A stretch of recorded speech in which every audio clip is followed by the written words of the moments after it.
ओम नमो भगवते वासुदेवाय।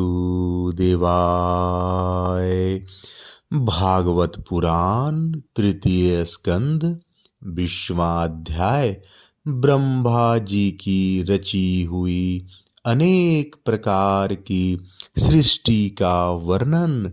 शौनक जी कहते हैं, सूत जी पृथ्वी रूप आधार पाकर स्वयंभू मनु ने आगे होने वाली संतति को उत्पन्न करने के लिए किन किन उपायों का अवलंबन किया। विदुर जी बड़े ही भागवत भक्त और भगवान श्री कृष्ण के अनन्य सुहृद थे, इसलिए उन्होंने अपने बड़े भाई धृतराष्ट्र को उनके पुत्र दुर्योधन के सहित भगवान श्री कृष्ण का अनादर करने के कारण अपराधी समझकर त्याग दिया था। वे महर्षि द्वैपायन के पुत्र थे और महिमा में उनसे किसी प्रकार कम नहीं थे तथा सब प्रकार भगवान श्री कृष्ण के आश्रित और कृष्ण भक्तों के अनुगामी थे। तीर्थ सेवन से उनका अंतःकरण और भी शुद्ध हो गया था। उन्होंने कुशावर्त क्षेत्र हरिद्वार में बैठे हुए तत्व ज्ञानियों में श्रेष्ठ मैत्रेय जी के पास जाकर और क्या पूछा। सूत जी उन दोनों में वार्तालाप होने पर श्री हरि के चरणों से संबंध रखने वाली बड़ी पवित्र कथाएं हुई होंगी, जो उन्हीं चरणों से निकले हुए गंगा जल के समान संपूर्ण पापों का नाश करने वाली होगी। सूत जी आपका मंगल हो। आप हमें भगवान की वे पवित्र कथाएं सुनाइए। प्रभु के उदार चरित्र तो कीर्तन करने योग्य होते हैं। भला ऐसा कौन रसिक होगा जो श्री हरि के लीला अमृत का पान करते करते तृप्त हो जाए। नैमिषारण्यवासी मुनियों के इस प्रकार पूछने पर उग्रश्रवा सूत जी ने भगवान में चित्त लगाकर उनसे कहा, सुनिए। सूत जी ने कहा, मुनिगण, अपनी माया से वराह रूप धारण करने वाले श्री हरि की रसातल से पृथ्वी को निकालने और खेल में ही तिरस्कार पूर्वक हिरण्याक्ष को मार डालने की लीला सुनकर विदुर जी को बड़ा आनंद हुआ और उन्होंने मुनिवर मैत्रेय जी से कहा। विदुर जी ने कहा, ब्राह्मण, आप परोक्ष विषय को भी जानने वाले हैं, अतः यह बतलाइए कि प्रजापतियों के पति श्री ब्रह्मा जी ने मरीचि आदि प्रजापतियों को उत्पन्न करके फिर सृष्टि को बढ़ाने के लिए क्या किया। मरीचि आदि मुनीश्वरों ने और स्वयंभू मनु ने भी ब्रह्मा जी की आज्ञा से किस प्रकार प्रजा की वृद्धि की। क्या उन्होंने इस जगत की पत्नियों के सहयोग से उत्पन्न किया या अपने अपने कार्य में स्वतंत्र रहकर अथवा सब ने एक साथ मिलकर इस जगत की रचना की। श्री मैत्रेय जी ने कहा, विदुर जी, जिसकी गति को जानना अत्यंत कठिन है, उस जीव के प्रारब्ध, प्रकृति के नियता, पुरुष और काल, इन तीनों हेतुओं से तथा भगवान की सनिधि से त्रिगुणमय प्रकृति में क्षोभ होने पर उससे महतत्व उत्पन्न हुआ। दैव की प्रेरणा से रजः प्रधान महतत्व से वैकारिक, सात्विक, राजस और तामस तीन प्रकार का अहंकार उत्पन्न हुआ। उसने आकाश आदि पांच पांच तत्वों के अनेक वर्ग प्रकट किए। वे सब अलग अलग रहकर भूतों के कार्य रूप ब्रह्मांड की रचना नहीं कर सकते थे। इसलिए उन्होंने भगवान की शक्ति से परस्पर संगठित होकर एक स्वर्ण वर्ण अंड की रचना की। वह अंड चेतना शून्य अवस्था में 1000 वर्षों से भी अधिक समय तक कारण अवधि के जल में पड़ा रहा। फिर उसमें श्री भगवान ने प्रवेश किया। उसमें अधिष्ठित होने पर उनकी नाभि से सहस्त्र सूर्यों के समान अत्यंत दीप्तमान उनकी नाभि दीप्तमान एक कमल प्रकट हुआ, जो संपूर्ण जीव समुदाय का आश्रय था। उसी से स्वयं ब्रह्मा जी का भी आविर्भाव हुआ है। जब ब्रह्मांड के गर्भ रूप जल में शयन करने वाले श्री नारायण देव ने ब्रह्मा जी के अंतःकरण में प्रवेश किया, तब वे पूर्व कल्पों में अपने ही द्वारा निश्चित की हुई नाम रूपमयी व्यवस्था के अनुसार लोकों की रचना करने लगे। सबसे पहले उन्होंने अपनी छाया से तामिश, अंधतामिस्त्र, तम मोह और महामोह यूं 5 प्रकार की अविद्या उत्पन्न की। ब्रह्मा जी को अपना वह तमोमय शरीर अच्छा नहीं लगा, अतः उन्होंने उसे त्याग दिया। तब जिससे भूख प्यास की उत्पत्ति होती है, ऐसे रात्रि रूप उस शरीर को उसी से उत्पन्न हुए यक्ष और राक्षसों ने ग्रहण कर लिया। उस समय भूख प्यास से अभिभूत होकर वे ब्रह्मा जी को खाने को दौड़ पड़े और कहने लगे, इसे खा जाओ, इसकी रक्षा मत करो, क्योंकि वे भूख प्यास से व्याकुल हो रहे थे। ब्रह्मा जी ने घबराकर उनसे कहा, अरे यक्ष राक्षसों, तुम मेरी संतान हो, इसलिए मुझे भक्षण मत करो, मेरी रक्षा करो। उसमें से जिन्होंने कहा खा जाओ, वे यक्ष हुए, और जिन्होंने कहा रक्षा मत करो, वे राक्षस कहलाए। फिर ब्रह्मा जी ने सात्विकी की प्रभा से दिदीप्यमान होकर मुख्य मुख्य देवताओं की रचना की। उन्होंने क्रीड़ा करते हुए ब्रह्मा जी के त्यागने पर उनका वह दिन रूप प्रकाश में शरीर ग्रहण कर लिया।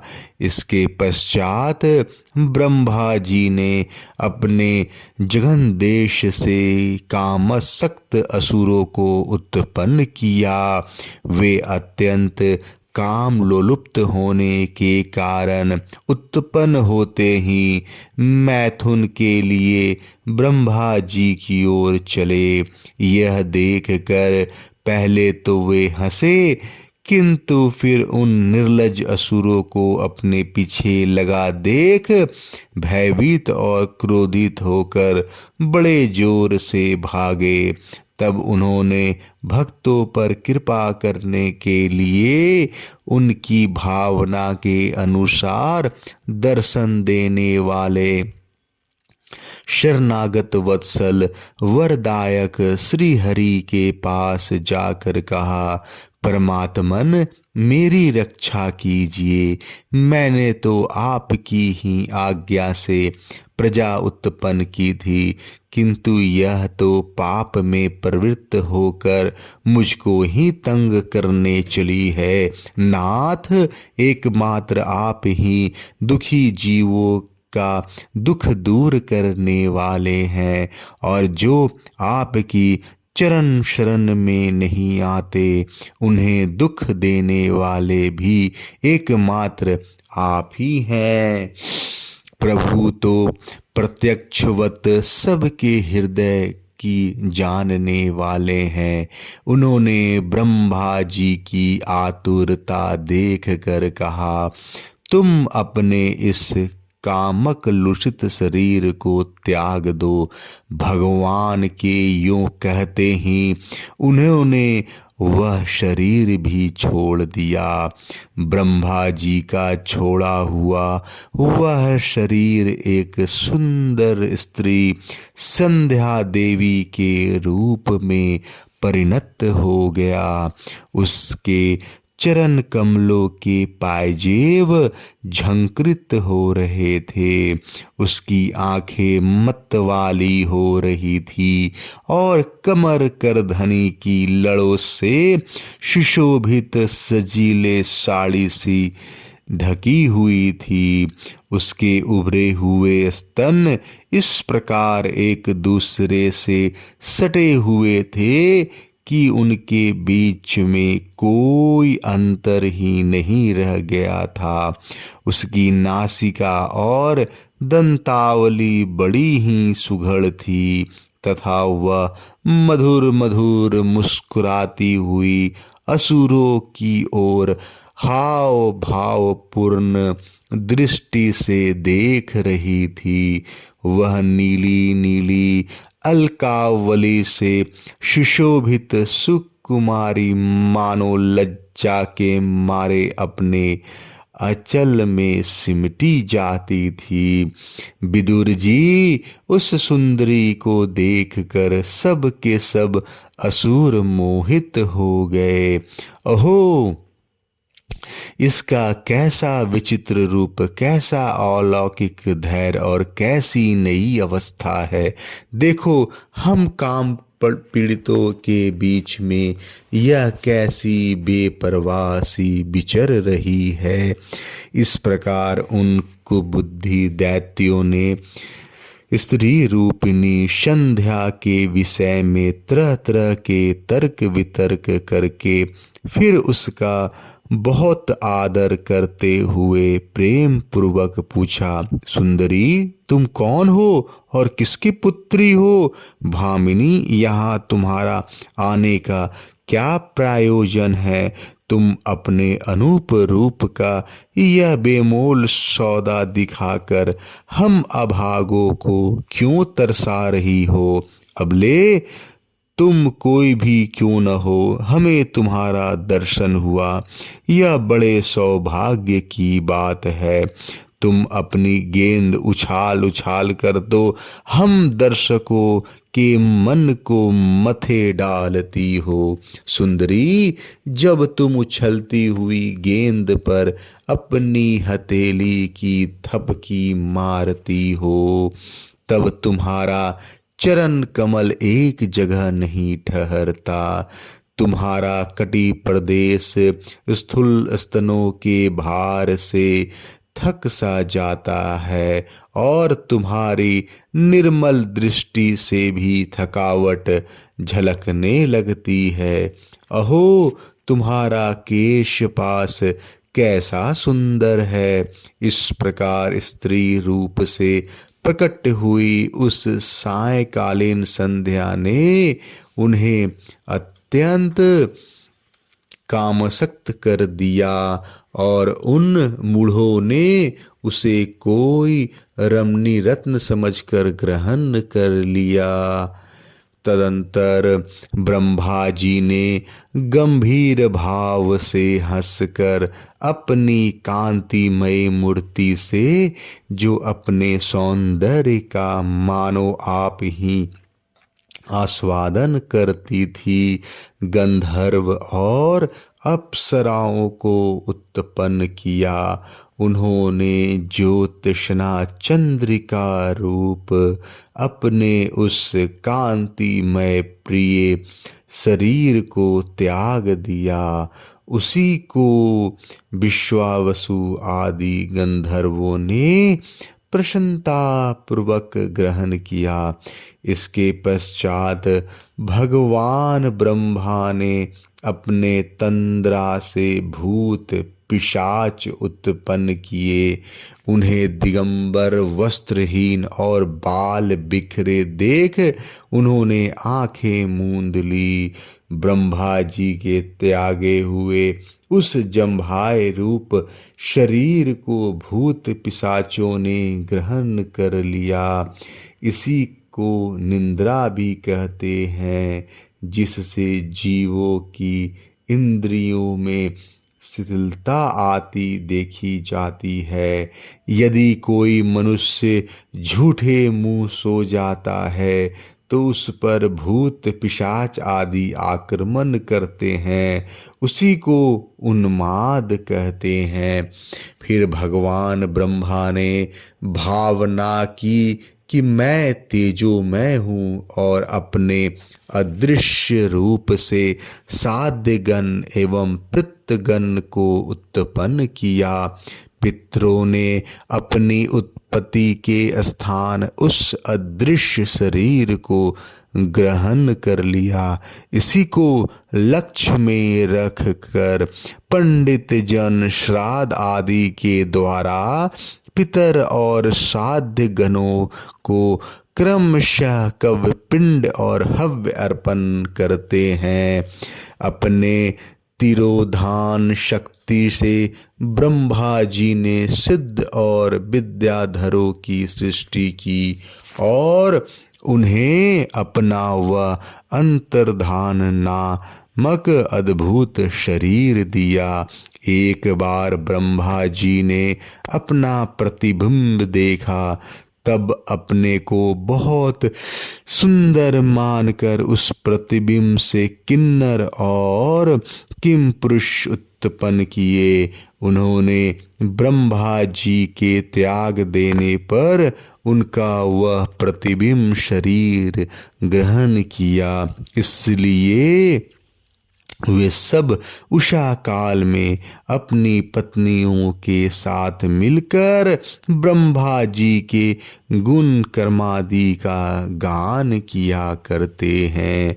एक बार ब्रह्मा जी सृष्टि की वृद्धि न होने के कारण बहुत चिंतित होकर हाथ पैर आदि अवयवों को फैलाकर लेट गए और फिर क्रोधवश उस भोगमय शरीर को त्याग दिया। उससे जो बाल झड़कर गिरे थे वे अही हुए तथा उसके हाथ पैर सिकोड़ कर चलने से क्रूर स्वभाव सर्प और नाग हुए, जिनका शरीर फन रूप से कंधे के पास बहुत फैला होता है।